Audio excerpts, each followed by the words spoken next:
नमस्कार। सरस्वती शिशु मंदिर high school बड़ा मढ़ेरा की इस ऑनलाइन कक्षाओं में स्मार्ट क्लास एसपीवाई आप सभी का हार्दिक अभिनंदन करती है। प्यारे भैया बहनों, निश्चित रूप से आज का ये जो विषय है आप सब इसको देख ही रहे होंगे और आज हम इसी तत्वों की आवर्त सारणी का पूर्ण विश्लेषण करने वाले हैं। तत्वों की इस आधुनिक आवर्त सारणी को हम समझें। आइए इसके पहले हम चलते हैं तत्वों की आवर्त सारणी की आवश्यकता क्यों पड़ी। तो तत्व क्या है, इन सब के विषय में हम पूर्व कक्षाओं में पढ़ चुके हैं। आइए चलते हैं तत्वों की आवर्त सारणी की आवश्यकता क्यों पड़ी। तो आइए हम सबसे पहले ये जान लें कि तत्व है क्या। तत्वों की आवर्त सारणी में सबसे पहला बिंदु हमारा तत्व ही है। तो तत्व क्या है, आप लोगों ने ये लगातार अध्याय 1, 2, 3, 4 में इसकी सभी की परिभाषाएं सुनी हैं। एक बार मैं फिर से बता देता हूं कि तत्व क्या होता है। तो एक ही प्रकार के परमाणुओं से मिलकर के बना हुआ जो पदार्थ है वह क्या कहलाता है, तत्व कहलाता है। तो उदाहरण में भी आप बहुत सारे पढ़े हैं, जैसे कि मान लीजिए कॉपर है, लोहा है, आयोडीन है, ऑक्सीजन है, नाइट्रोजन है। ये सभी क्या हैं, तत्व हैं। सब जानते हैं कि प्रकृति में विद्यमान जो है लगभग 118 एलिमेंट्स जो है ज्ञात की श्रेणी में हैं और इन 118 एलिमेंट्स का वर्गीकरण पिछले अध्याय में हमने पढ़ा है कि किस प्रकार से उसको हमने धातु, अधातु और उपधातु, धातु अधातु के चैप्टर में हम इसको पढ़ के आए हैं। पूरा वर्गीकरण वहाँ हमने धातु अधातु और उपधातु के आधार पर किया भी था। तो तत्व के बारे में निश्चित रूप से हम जान गए होंगे। अब हमारा जो विषय आता है, क्योंकि हमारा जो टॉपिक है वह है पीरियोडिक टेबल ऑफ एलिमेंट्स, यानी तत्वों की आवर्त सारणी। तो बात ये आती है कि आखिर तत्वों की आवर्त सारणी क्यों इसकी आवश्यकता हमें पड़ गई।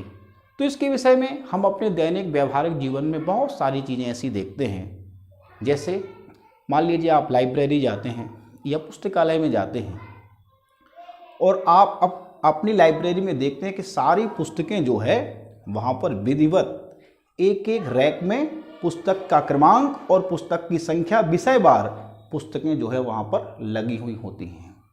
जब आप इस प्रकार से लाइब्रेरी में जाते हैं तो वहाँ आपको निश्चित रूप से किसी भी पुस्तक को प्राप्त करने में कठिनाई नहीं आती। किंतु जरा सोचें, यदि लाइब्रेरी में सारी पुस्तकें इकट्ठी ढेर पड़ी हों तो स्वाभाविक है कि आपको उन पुस्तकों को प्राप्त करने में कठिनाई होगी जो आप चाहते हैं। दूसरा उदाहरण भी देख सकते हैं, जैसे मान लीजिए आप किसी किराने की दुकान पर जाते हैं। उस किराने की दुकान पर यदि सारी सामग्री व्यवस्थित लगी है, सारी सामग्री उसकी रैक में व्यवस्थित लगी है, एक जगह साबुन लगे हुए हैं, शैम्पू लगे हुए हैं, ब्रश मंजन लगे हुए हैं, तेल लगा हुआ है, तो आप जो भी उससे मांगेंगे वो निश्चित रूप से आपको सरल तरीके से दे देगा। किंतु यदि सोचिए उसकी सारी सामग्री अव्यवस्थित है, तो अव्यवस्थित सामग्री उसकी है तो आप जो मांगेंगे आपको उसमें समय लगेगा और बहुत समय लगेगा। इसलिए वैज्ञानिकों के चिंतन के हिसाब से वैज्ञानिकों ने चिंतन किया कि तत्व की खोज होती चली जा रही है, तो इन तत्वों को व्यवस्थित किस प्रकार से किया जाए। तो इन तत्वों को व्यवस्थित करने के लिए वैज्ञानिकों ने अनेक जो है अपने अपने ढंग से तत्वों को जमाने का कार्य किया। आइए हम इसी पर एक चर्चा रखते हैं। तो तत्वों के वर्गीकरण का एक इतिहास हम लेते हैं। तो इतिहास में तो आइए हम इसके इतिहास के बारे में पढ़ें। तो सबसे पहले तत्वों को एक किसी न किसी क्रम में जमाने का जो प्रयास किया 1815 में विलियम स्प्राउट ने अपना एक विचार प्रस्तुत किया और उनका ये विचार था कि जितने भी तत्व होते हैं वह तत्व हाइड्रोजन परमाणु के परमाणु भार के सरल गुणक होते हैं। इस विचार को लेकर के विलियम स्प्राउट ने कुछ तत्वों को जमाने का प्रयत्न किया। सरल गुणक माने सरल संख्या में होते हैं। लेकिन बहुत सारे तत्व ऐसे थे जिनका परमाणु भार सरल गुणक नहीं था। उदाहरण के लिए जैसे आप सब देख सकते हैं कि क्लोरीन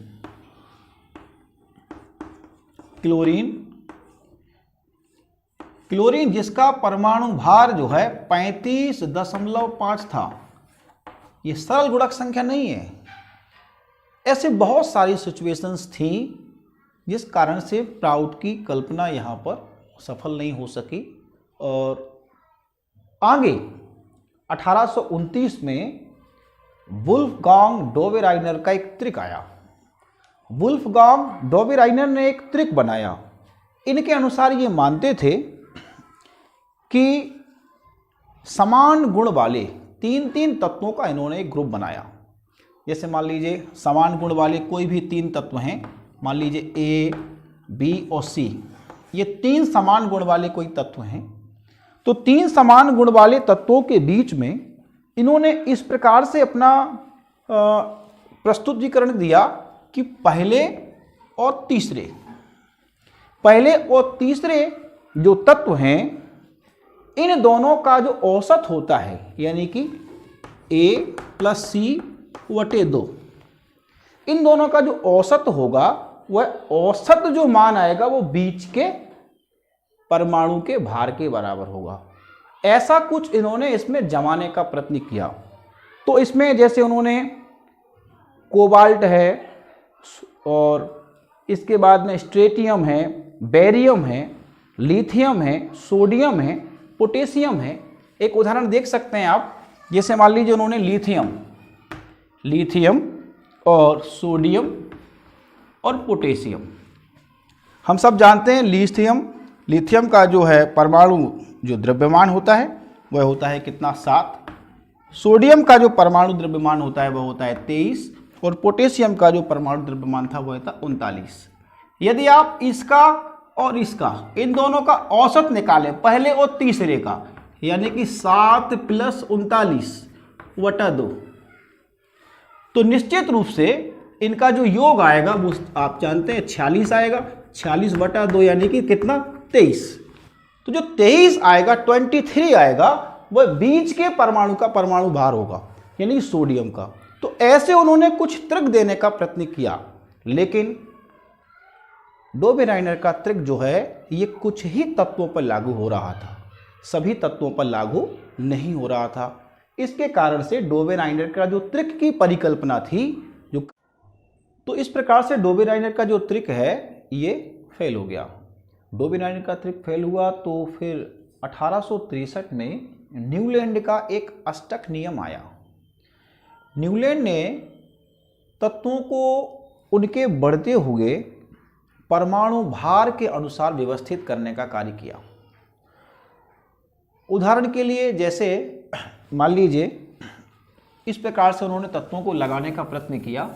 हम देखें, जैसे मान लीजिए लिथियम है, बेरिलियम है, बोरान है, कार्बन है, नाइट्रोजन है, ऑक्सीजन है और फ्लोरीन। इस प्रकार से उनके बढ़ते हुए परमाणु भारों को इस प्रकार व्यवस्थित किया जैसे संगीत के कोई 7 स्वर होते हैं। उन्होंने बताया कि जैसे संगीत में सा, रे, गा, मा, पा, धा, नी, और जो सा होता है वह पहली आवृत्ति को दोहराता है, यानी 8वां जो स्वर में शब्द प्रयोग करते हैं वह पहली आवृत्ति को दोहराता है। ऐसे ही इन्होंने संगीत के स्वर की तरह जैसे lithium, beryllium, boron, carbon, nitrogen, oxygen, fluorine, इस प्रकार से जो है तत्वों को लगाया। तो जो 8वां तत्व आता था, जैसे मान लीजिए यहाँ पे सोडियम आया, तो लिथियम और सोडियम एक जैसे गुणों को दर्शा रहा था। इसी प्रकार से जैसे मान लीजिए बेरिलियम और मैग्नीशियम एक जैसे गुणों को दर्शा रहे थे। इसी प्रकार से जैसे मान लीजिए बोरान और बोरान के लिए एल्यूमिनियम, ये एक जैसे गुणों को दर्शा रहे थे। कार्बन के लिए सिलिकॉन एक जैसे गुणों को दर्शा रहा था। नाइट्रोजन के लिए फास्फोरस एक जैसे गुणों को दर्शा रहा था। ऐसे जो है इन्होंने अष्टक लगाने का प्रयत्न किया। तत्वों को 8-8 के समूह में ग्रुप करने का प्रयत्न किया। इसलिए इसको क्या कहा गया? न्यूलैंड का अष्टक नियम।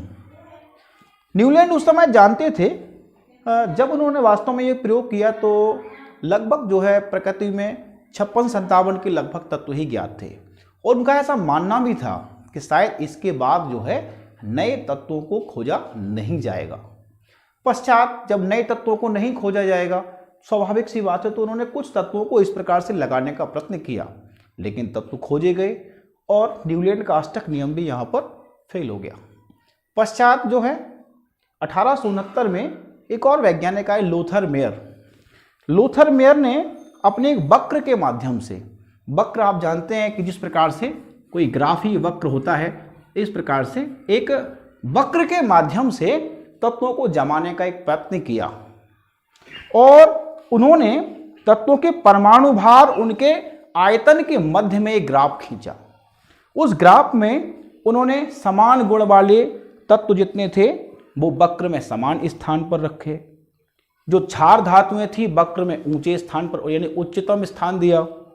इसके बाद में जैसे जो हेलोजेंस हैं, जैसे कि फ्लोरीन है, क्लोरीन है, ब्रोमीन है, आयोडीन है, उनको वक्र के क्रम में नीचे के स्थान पर रखा।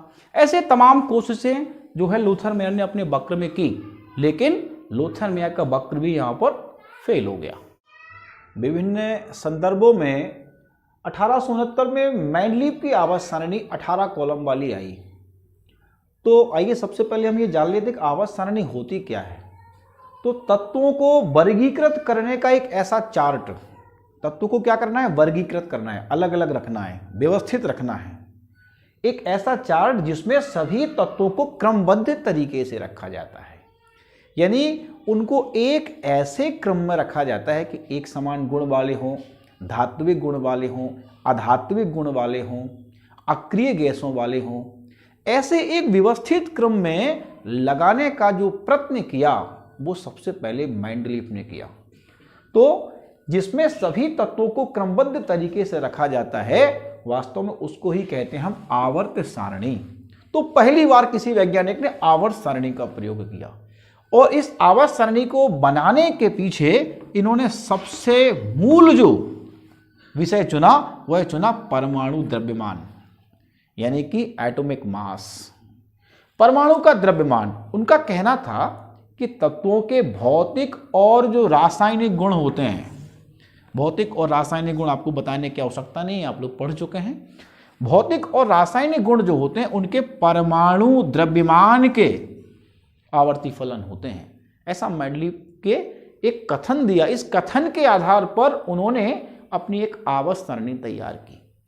उस आवर्त सारणी में उन्होंने 7 क्षैतिज खाने लिए। क्षैतिज रेखाएं जानते हैं, आप जानते हैं, इस प्रकार से जो पड़ी हुई रेखाएं होती हैं ये क्षैतिज रेखाएं होती हैं, और 9 उन्होंने ऊर्ध्वाधर खाने लिए, माने इस प्रकार की रेखाएं जो लंबवत रेखाएं होती हैं, 9 खाने इस प्रकार से लिए। तो जो क्षैतिज खाने उन्होंने लिए, उन्होंने उन क्षैतिज खानों को आवर्त कहा। यहां देखिए मैंने 1 2 3 4 5 6 7 आवर्त को इस सारणी में बनाने का प्रयत्न किया है, और 9 जो 1 2 3 4 5 6 7 8 9 ये जो हैं इनको वर्ग या ग्रुप कहा गया। इस प्रकार से मेंडलीव ने अपनी एक आवर्त सारणी जमाने का प्रयत्न किया, और उस आवर्त सारणी में विभिन्न गुणों को ध्यान में रख करके मेंडलीव ने अपनी आवर्त सारणी बनाई। बुक में आप मेंडलीव की आवर्त सारणी देख सकते हैं, किस प्रकार से उन्होंने विभिन्न वर्ग और आवर्त के विभिन्न गुणों को लेकर के आवर्त सारणी तैयार की है। इसका विश्लेषण आप पुस्तक से निश्चित रूप से करेंगे। जो हमारा विषय है, आइए उस विषय की ओर चलते हैं, वो है हमारा पेरियोडिक टेबल, यानी कि आधुनिक आवर्त सारणी। तो चलते हैं आधुनिक आवर्त सारणी की ओर। आधुनिक आवर्त सारणी की ओर चलते हैं। तो आप सब ये एक आधुनिक आवर्त सारणी देख रहे होंगे स्क्रीन पर। तो इस आधुनिक आवर्त सारणी के जो जनक हैं वो 1931 में सर मोसले, या इन्हें मोजले के नाम से भी जो है कई जगह लिखा हुआ है। तो सर मोजले ने बताया कि तत्वों के भौतिक और रासायनिक जो गुण हैं वो उनके परमाणु क्रमांक के आवर्ती फलन होते हैं। देखिए यहाँ पर थोड़ा सा डिफरेंस आया। मेंडलीव ने बताया था कि तत्वों के भौतिक और रासायनिक जो गुण होते हैं उनके परमाणु द्रव्यमान के आवर्ती फलन होते हैं, और यहाँ पर मोस्ले ने बताया कि उनके परमाणु क्रमांक के आवर्ती फलन होते हैं। इस आधार पर मोस्ले ने अपनी एक आधुनिक आवर्त सारणी 118 तत्वों वाली बनाई। इस आधुनिक आवर्त सारणी को आप देख रहे होंगे, जिसमें पहले परमाणु क्रमांक यानी कि हाइड्रोजन से लेकर के और 118 तक के तत्वों को जो है इसमें दर्शाया गया है। अब इस आधुनिक आवर्त सारणी को भी उन्होंने वैसे ही यानी कि ब्लॉक वाइज और पीरियड वाइज जो है बनाने का प्रयत्न किया। तो जिस प्रकार से मेंडलीफ ने अपनी आवर्त सारणी में जो है 7 आवर्त बनाए थे, इसी प्रकार यहाँ पर मोस्ले ने भी देखिए 1 2 3 4 5 6 7 ये 7 आवर्त जो है जो क्षैतिज रेखाओं में हैं बनाने का प्रयत्न किया। और ब्लॉक वाइज क्योंकि उसमें वर्ग थे और उपवर्ग भी उसकी सारणी में थे, यदि आप लोगों ने अवलोकन किया है, लेकिन यहाँ पर उन्होंने जो है सभी प्रकार के वर्ग को एक ब्लॉक दिया, यानी कि 1 से लेकर के और 18 ब्लॉक जो है इन्होंने सारणी में ऊर्ध्वाधर कतारों के द्वारा बनाए। 1 से लेकर 18 तक के जो ब्लॉक हैं इसको उन्होंने मुख्य रूप से जो है 4 अलग अलग ब्लॉक में वर्गीकृत किया है, जिसमें आप देख सकते हैं जिसमें पहला और दूसरा जो पीरियड यानी कि ब्लॉक है आपका, ये एस ब्लॉक कहलाया। इसके बाद में 3 से लेकर के और 12 तक इसको उन्होंने डी ब्लॉक दिया, और 13 से लेकर के 18 तक पी ब्लॉक दिया, और लास्ट में आप जो है यहाँ पर लेंथेनाइट और एक्टिनाइट श्रेणी के तत्वों को देख रहे होंगे, इसको उन्होंने एफ ब्लॉक दिया। इस प्रकार से उन्होंने एसपीडीएफ करके 4 ब्लॉक में जो है सारणी को बांटने का प्रयत्न किया। साथ में आप देखिए जो आवर्त हैं 1 2 3 4 5 6 7 ये 7 आवर्त हैं। अब इन आवर्तों में भी कुछ विशेष योजना करके, क्योंकि आवर्त सारणी क्या बताती है, आवर्त सारणी का उद्देश्य यही है जिसमें तत्वों को विशेष गुण के साथ लगाया जाए। तो उन्होंने पहले आवर्त में केवल 2 तत्व रखे, देख सकते हैं आप, हाइड्रोजन और हीलियम। द्वितीय आवर्त में उन्होंने 8 तत्व रखे, आप गिन सकते हैं, lithium, beryllium, boron, carbon, nitrogen, oxygen, fluorine, neon, 8 तत्व रखे हैं। इसी प्रकार से तीसरे आवर्त में भी उन्होंने 8 तत्व रखे। इसके बाद में चौथे आवर्त और 5वें आवर्त में 18 तत्वों को रखा। छठे आवर्त में उन्होंने 32 तत्वों को रखा, और 7वें आवर्त में भी 24 तत्वों को उन्होंने रखने का प्रयत्न किया। इस प्रकार से मेंडलीफ ने, क्षमा करें, मोस्ले ने अपनी आवर्त सारणी जो है बनाई। अब इस आवर्त सारणी में हम आपको एक डिजिट बताने, इसको आप विशेष ध्यान से रखें, सुने। इसमें एक नंबर होता है 2 8 8 18 18 32 24। ये नंबर आपको बड़े याद रखने हैं, क्योंकि इस नंबर से ही सारणी बहुत अच्छे से सीख सकते हैं। आप देख सकते हैं कैसे, अगर आप इस तरफ से चलें, ऐसे चलें, तो आप देखिए इसी नंबर का कमाल होगा। कैसे, देखिए हाइड्रोजन तत्व है, परमाणु क्रमांक कितना है, 1। इसके बाद लिथियम आवर्त में दूसरे स्थान पर, परमाणु क्रमांक कितना, 3। नीचे आइए सोडियम, परमाणु क्रमांक कितना, 11। नीचे आइए पोटेशियम, परमाणु क्रमांक कितना, 19। नीचे आइए रुबिडियम, परमाणु क्रमांक कितना, 37। अब देखिएगा 1 से 3 पर आने पर 2, मैंने बताया ना आपको 2 योग 2 का हुआ। 3 से 11 पे आने पर योग 8 का हुआ। 11 से 19 पे आने पर योग 8 का हुआ। 19 से 37 पर आने पर योग 18 का हुआ। 37 से 55 आने पर आप देख सकते हैं, 37 से 55 आने पर आप देखिए फिर 18 का योग होगा, और 55 से 87 तक आने में 32 का योग हुआ। ये एक बहुत अच्छा फिगर है जो आपको सारणी में आप सीख सकते हैं, इसको बहुत अच्छे से सीख सकते हैं। तो ये नंबर आपको याद रखना है, 2 8 8 18 18 32। इसी के आधार पर जो है तत्व इस क्रम में लगाए गए हैं।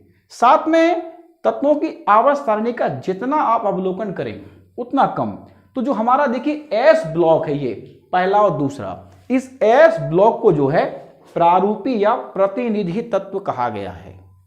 हमारा जो जिसमें पहला जो समूह है, पहला जिसमें hydrogen, lithium, sodium, potassium, rubidium और सीजियम, ये फ्रेंसियम, ये सब जो है क्या कहलाते हैं? इन सबको कहते हैं क्षार धातुएं। इनकी प्रकृति कैसी है? धातु हैं और क्षारीय प्रकृति के हैं।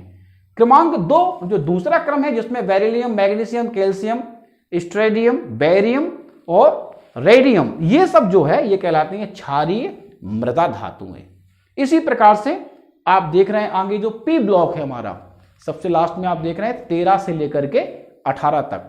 तो 13 से लेकर 18 तक जो पी ब्लॉक है उसे प्रारूपी या प्रतिनिधि तत्व, जिसमें समूह जो 18 है उसमें अक्रिय गैसों का तत्व है। ये सब हीलियम, नाइट्रोजन, आर्गन, क्रिप्टॉन और जीनान और रेनान, ये सब जो है अक्रिय गैस है। अक्रिय गैस वो होती है जो किसी से क्रिया नहीं करती, क्योंकि इनका बाह्यतम कोश जो है ये पूर्ण रूप से भरा हुआ होता है। इसी प्रकार जो डी ब्लॉक है, डी ब्लॉक हमारा जिसमें 3 से लेकर 12 तक हैं, ये संक्रमण तत्वों का ब्लॉक है। इसमें संक्रमण तत्व हैं। और जो एफ ब्लॉक है, नीचे आप देख रहे होंगे, इस एफ ब्लॉक में अंतः संक्रमण तत्व है और रेडियो एक्टिव तत्व हैं। इस प्रकार से ये हमारी सारणी का एनालिसिस हो जाता है। अभी इसमें 1-2 बातें और आपको महत्वपूर्ण ध्यान में रखना है कि जैसे ही हम आवर्त सारणी में ऊपर से नीचे की ओर आते हैं, ऊपर से नीचे की ओर आते हैं, तो जब हम ऊपर से नीचे की ओर आते हैं तो क्या होता है? परमाणु क्रमांक बढ़ता है। परमाणु क्रमांक बढ़ता, एकदम से बढ़ता है। देखिए 1, 3, 11, 19। तो परमाणु क्रमांक जब बढ़ता है तो बाह्यतम कोश बढ़ता है। ये सब जानते हैं आप लोग। कक्षा 9वीं कक्षा में आप लोगों ने परमाणु किस प्रकार से होता है, उसके बाह्यतम कोश में जैसे जैसे इलेक्ट्रॉन बढ़ते चले जाते हैं उसके बाह्यतम कोश की संख्या क्या होती है? बढ़ती चली जाती है। ये आवर्त इसी आधार पे बना है। देखो बेटा, अगर ये पहला आवर्त है तो इसका मतलब बाह्यतम कोश 1 है, एक ही कक्षा है। अगर ये दूसरा आवर्त है तो इसके बाहर जो है बाह्यतम कोश में 2 इलेक्ट्रॉन हैं। अगर ये तीसरा आवर्त है तो इसमें बाह्यतम कोश में 1 इलेक्ट्रॉन, माने बाह्यतम कोश कितना है? तीसरी कक्षा है इसकी बाह्यतम कोश है। यदि ये चौथा आवर्त है तो इसमें 4 कक्षाएं हैं। इस प्रकार से जो है ये आवर्त जो है बनते हुए चले जाते हैं। तो मैं बात कर रहा था कि जैसे नीचे की ओर आते हैं तो परमाणु क्रमांक बढ़ता है। परमाणु क्रमांक बढ़ता है तो इलेक्ट्रॉनों की संख्या बढ़ती है, और इलेक्ट्रॉनों की संख्या बढ़ती है तो आयनिक त्रिज्या, यानी कि जो उसकी त्रिज्या है परमाणु की, वो बढ़ जाती है। लेकिन यदि इसके विपरीत हम चलें, इस तरफ बाएं से दाएं, जब हम बाएं से दाएं चलते हैं तो उस स्थिति में परमाणु क्रमांक तो बढ़ता है, लेकिन बाह्यतम कोश में जो इलेक्ट्रॉन होते हैं उन इलेक्ट्रॉन पर जो परमाणु के नाभिक में प्रोटॉन होता है वो उस पर दबाव डालता है। उसको क्या करता है? आयनिक, क्योंकि आयन किससे बनता है? आयनिक जो बनता है, आयन जो बनता है वो बनता है धन और ऋण से। यानी कि इलेक्ट्रॉन पे क्या है? ऋणावेश, प्रोटॉन पे क्या है? धनावेश।